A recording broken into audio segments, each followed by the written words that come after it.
So I just wanted to do a quick bit this morning about something that one of our incredible ladies in our group, Yvette, mentioned in the group. And one of the things that she mentioned was about how, since starting calorie counting with the Busy Bitch diet, how she has noticed one significant thing within her behavior. And that is that she is no longer kind of going in on weigh day, and my members will weigh at home. So it's not like they're physically coming into weigh, but still having that weigh day, sort of end of the week or whenever it is they choose to weigh, and instantly then kind of going out and binge eating or rewarding themselves for a result, or commiserating kind of not getting the result that they wanted with food, that could then result in a binge day after day after day, or for being off plan for a number of days. Instead, what she's noticed is that because she's got the complete flexibility to choose what she has and when she has it, but she's no longer engaging in that kind of binge and then starve almost behavior. Now, although this is not something that is in any way kind of recommended by any plan at all, in terms of that binge starve mentality, it doesn't exist. It is part of the makeup from a psychological point of view of what we all do. So as soon as we are given any kinds of sort of restrictions and we're told what to do, so the moment someone hands us a pack and says you can eat this but you can't eat that, or these are the limits by which you kind of need to be able to stay, or these foods are perceived to be the best foods for you, but these ones are perhaps not that good, bad kind of almost thought process, or you have this rock solid amount that you're allowed a day, and if you go over that, then that's it, that's kind of game over. So the moment we are given those restrictions, we instantly kind of almost refer back to when we were kids to a certain extent, and that inner little rebellion comes out. So the moment someone tells us we can do something or not to do something, we instantly kind of push against it. That's just what we do. That's natural behavior for us. Don't do that, we're likely to do that. Don't touch that, we touch it. Don't look at that, we look at it. Like, that's what we recognize in terms of our own behavior. And that translates then across to how we do things when it comes to food too.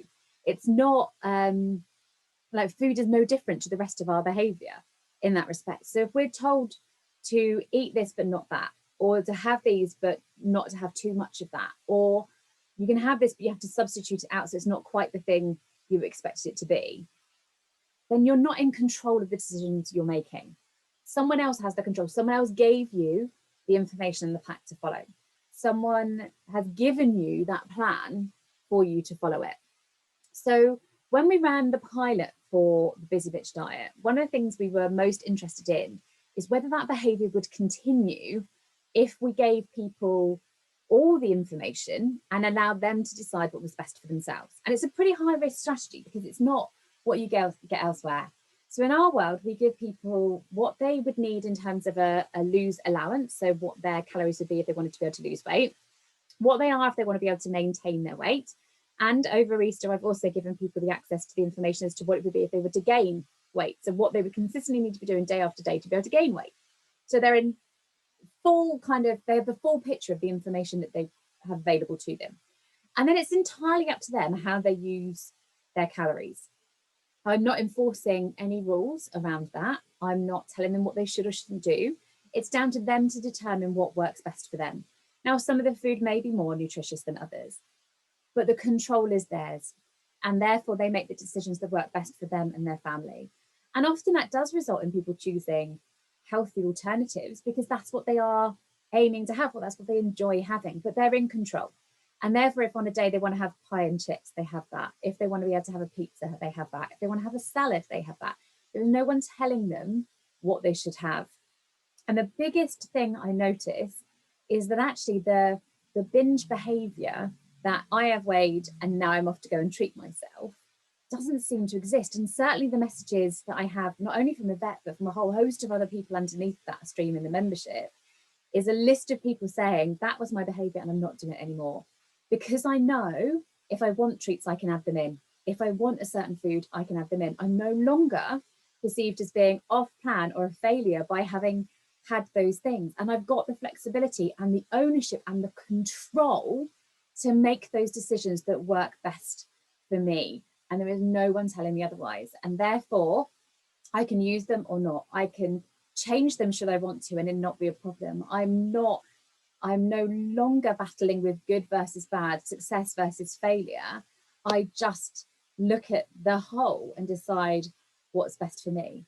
And that is an incredible place for people to be, and one I wish that everyone could experience, because taking control, feeling like you're making the choices that work for you, seeing the results then that you get from that, is the best possible situation you could be in. And also it's sustainable. It's not a flash in the pan, you can do it for a week and it doesn't work. Beyond that, you're in control week after week of the choices you're making. And that means that also when you get to where you want to be, you've learned so much, you know what a day looks like. You can balance in a day where perhaps you've had a bit more with a day where you have a little bit less, because you have all that knowledge, you can see it all, and you can work out what works best for you, because you know, and knowledge is power, and knowledge gives you confidence and belief, and it builds your self-esteem, and it builds your self-confidence, and it builds your self-worth, and it's an incredible gift to be able to give to somebody. So if you are watching this and someone you know would benefit from that, who potentially has struggled in the past and is looking to change that behaviour, then get them to give us a shout. I would love to be able to help them. Take care, everybody.